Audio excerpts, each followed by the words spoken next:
ठाणे महानगरपालिकेचे माजी सभागृह नेते, माजी महापौर आणि शिवसेना ठाणे शहर प्रमुख अशोक वैती यांचा वाढदिवस नुकताच आनंद आणि उत्साहात साजरा करण्यात आला। अशोक वैती यांच्या वाढदिवसाचं औचित्य साधून ठाणे शहरात कार्यकर्ते आणि पदाधिकारी यांच्या वतीने विविध ठिकाणी नागरिकांसाठी विविध सामाजिक उपक्रमांचं आयोजन करण्यात आलं होतं। अशोक वैती यांना वाढदिवसाच्या शुभेच्छा देण्यासाठी आदल्या रात्रीपासूनच शुभचिंतकांनी एकच गर्दी केली होती। तर संध्याकाळी काजूवाडी येथे अवश्यचिंतन सोहळ्याचंही आयोजन करण्यात आलं होतं।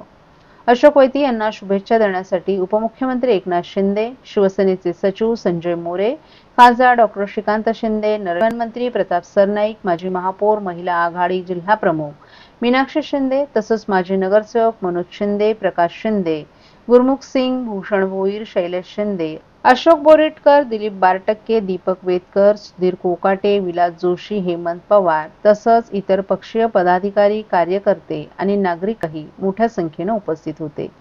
यावेळी अशोक वैती यांना शुभेच्छा द्यायला आलेल्या सर्वांचेच त्यांनी आभारही व्यक्त केले।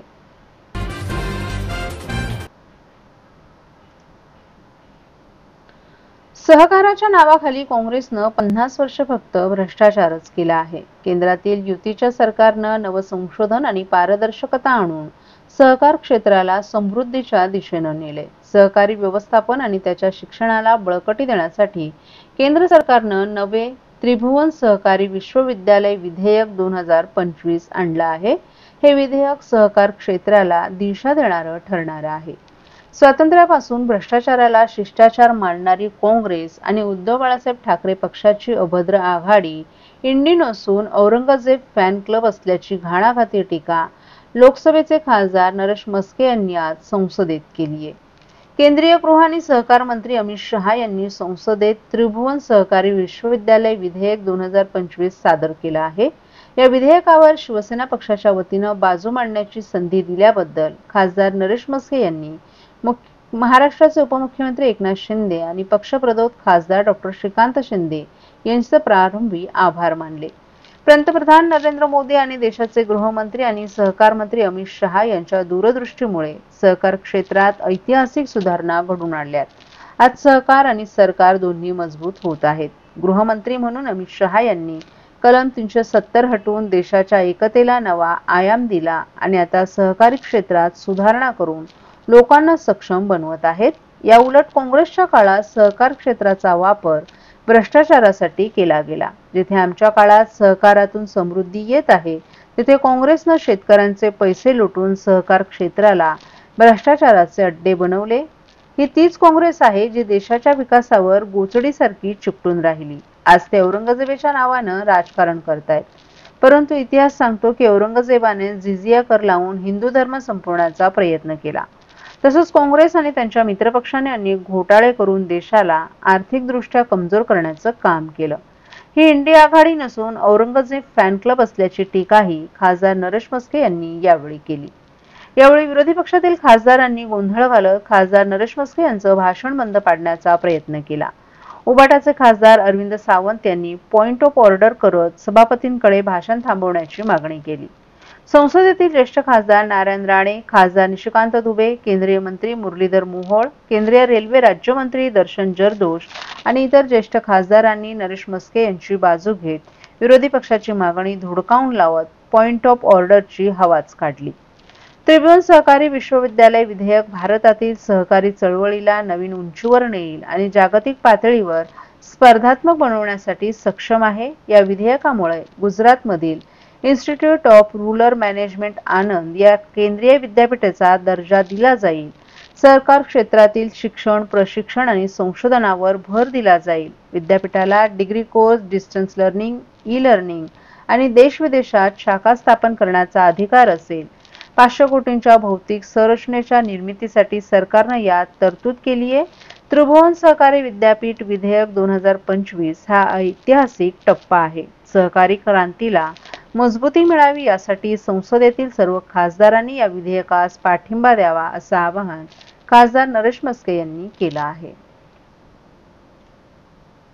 महाराष्ट्रातील भगिनींना आधार देणारी राज्य शासनाची मुख्यमंत्री माझी लाडकी बहीण योजना या योजनेअंतर्गत अल्प उत्पन्न गटातील 21 ते 65 वयोगटाच्या भगिनींना मिळणार दरमहा 1500 रुपयांची मदत। अर्ज करण्यासाठी 31 ऑगस्ट 2024 पर्यंत मुदतवाढ।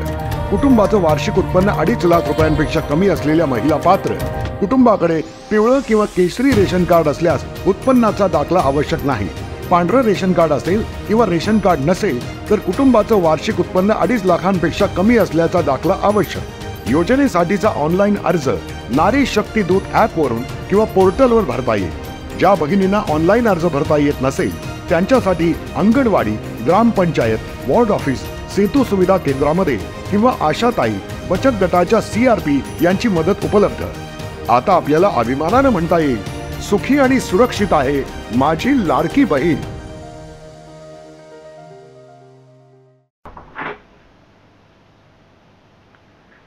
जिल्हा परिषद ठाणे अंतर्गत सेवेत कार्यरत असणाऱ्या वर्ग 3 आणि वर्ग 4 संवर्गातील जिल्हा परिषद ठाणे आणि पंचायत समिती येथील आदर्श कर्मचाऱ्यांना आज बीजे हायस्कूल येथील सभागृहात मुख्य कार्यकारी अधिकारी रोहन घुगे यांच्या हस्ते प्रशस्तीपत्र आणि सन्मानचिन्ह देऊन गौरवण्यात आलं। यावेळी मुख्य कार्यकारी अधिकारी रोहन घुगे यांनी मार्गदर्शन करताना एखादी संस्था कार्य करत असते तेव्हा त्या संस्थेअंतर्गत सर्व कर्मचाऱ्यांचा त्या कामकाजामध्ये सहभाग असतो असं सांगितलं। सर्वांनी एकत्रित काम केल्यानं जिल्हा परिषद संस्थेचा सर्वांगीण विकास होतोय, त्यामुळे तुमचं काम मोलाचं आहे। जिल्हा परिषदेकडून सन्मानित केलेल्या अधिकाऱ्यांनी कर्मचाऱ्यांचं अभिनंदन करतो। अधिक कार्यतत्परतेने यापुढे देखील तुम्ही काम करत राहा अशी अपेक्षा करत असल्याचं रोहन घुगे यांनी सांगितलं। अतिरिक्त मुख्य कार्यकारी अधिकारी अजिंक्य पवार यांनी जिल्हा परिषदेचं नावलौकिक करण्यासाठी अधिकारी आणि कर्मचाऱ्यांचा वाटा मोलाचा असतो। तुम्ही केलेल्या कामामुळे जिल्हा परिषद नेहमी पुढे असते। यापुढे देखील जिल्हा परिषदेत उत्कृष्ट कामकाज करण्याबाबत उपस्थितांना त्यांनी शुभेच्छा दिल्या।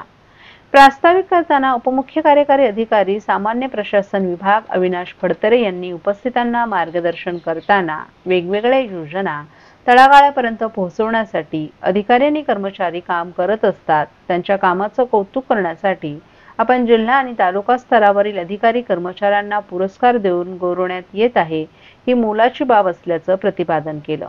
यावेळी मुख्य लेखा व वित्त अधिकारी वैजनाथ बुरुडकर, जिल्हा आरोग्य अधिकारी डॉक्टर गंगाधर परगे, जिल्हा कार्यक्रम अधिकारी संजय बागोल, कृषी विकास अधिकारी MM बाचोटीकर, जिल्हा परिषदेचे अधिकारी आणि कर्मचारी, सत्कार मूर्ती तसंच त्यांचे कुटुंबीय मोठ्या संख्येने उपस्थित होते।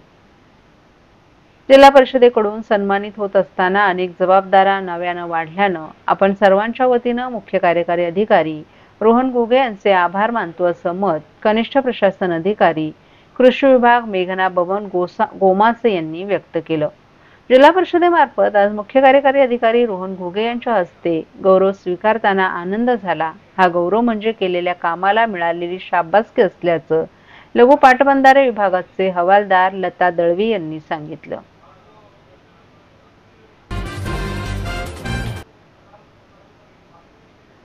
शहरी भागात स्थानिक स्वराज्य संस्थांच्या मालमत्ता कराबरोबरच महसूल विभागाकडून नागरिकांना लाखो रुपयांच्या अकृषिक कराच्या नोटिसा बजावण्यात येत आहेत। मात्र अकृषिक कर कायमस्वरूपी रद्द करण्यात आल्याची माहिती मुख्यमंत्र्यांनी सभागृहात दिली असून नागरिकांनी या नोटिसांकडे दुर्लक्ष करावं असं आवाहन आमदार संजय केळकर यांनी केलं। ग्रामीण भागात सुरू असलेला अकृषिक कर शहरी भागातही गेल्या अनेक वर्षांपासून आकारण्यात येत असून शहरी नागरिकांना स्थानिक स्वराज्य संस्थांचा मालमत्ता कर भरताना नाहक अकृषिक कराच्या नोटिसांचा सामना करावा लागत आहे। सर्वसामान्य दुकानदार, घरं, इमारती, कार्यालय यांना लाखो रुपयांच्या नोटिसा बजावण्यात येत असल्यानं ते हवालदिल झाले होते। आमदार संजय केळकर हे गेल्या काही वर्षांपासून या अकृषिक कराविरोधात लढा देत असून अधिवेशनात आवाजही उठवत आहेत।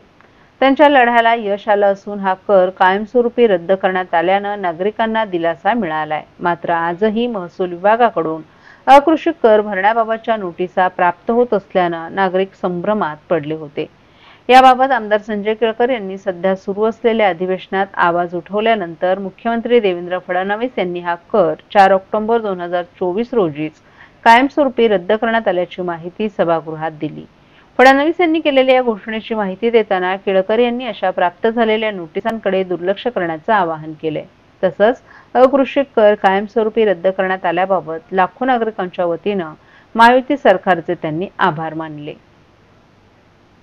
कर म्हणजेच एनए टॅक्स हा रद्द करण्याच्या बाबत खूप वर्षापासून आम्ही फॉलोअप करत होतो.